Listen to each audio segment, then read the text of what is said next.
اب یہ ایک ہی پیٹرن کی ایف آئی آرز ہیں، مختلف ضلعوں کے اندر مختلف مقدمات بنائے گئے ہیں، کہیں پہ کوئی. تو خان کی تقریباً 20-21 مقدمات میں آلریڈی ضمانتیں ہو چکی ہیں، اور آج جو بیرسٹر صفدر نے دلائل دیے ہیں اس نے خان کے خلاف جو 9 مئی کے کیسز ہیں ان کی بنیادوں اور دیواروں کو گرایا ہے. میں آپ کے سامنے پہلے وہ دلائل رکھ دوں. کہتے ہیں ایک بات تو یہ ہے کہ کسی بھی مقام پر عمران خان موجود نہیں تھے، یعنی ان کی موجودگی نہیں ہے. ایف آئی آرز کے مطابق بانی چیئرمین کا نام لیا جا رہا تھا، کون نام لے رہا تھا اس کا ذکر نہیں ہے، یعنی نام لیا جا رہا تھا، کس نے نام لیا یہ ایف آئی آر میں درج ہی نہیں ہے.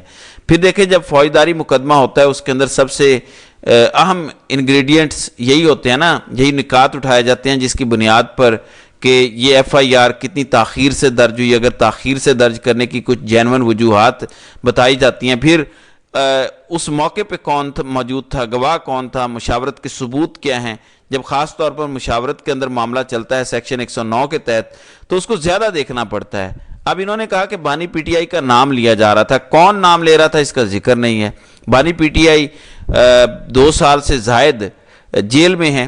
اصول طے ہو چکے ہیں کہ ایک کیس میں گرفتار ملزم تمام کیسز میں گرفتار متصور ہوگا. پرویز مشرف کیس اس کی واضح مثال ہے. تو جب پہلے وہ گرفتار تھے تو گرفتاری ڈالی نہیں گئی، جب ضمانتیں ہونا شروع ہوئیں اور سب میں ضمانتیں ہو گئیں تو اس وقت ان کیسز میں گرفتاری ڈالی ہے. تو یہ ایک قانونی سکم انہوں نے بیان کیا. اسی نوعیت کے 21 کیسز میں انہوں نے بتایا کہ بانی پی ٹی آئی کی ضمانتیں منظور ہو چکی ہیں، تمام عدالتی فیصلے درخواست کے ساتھ میں نے لگا دیے ہیں.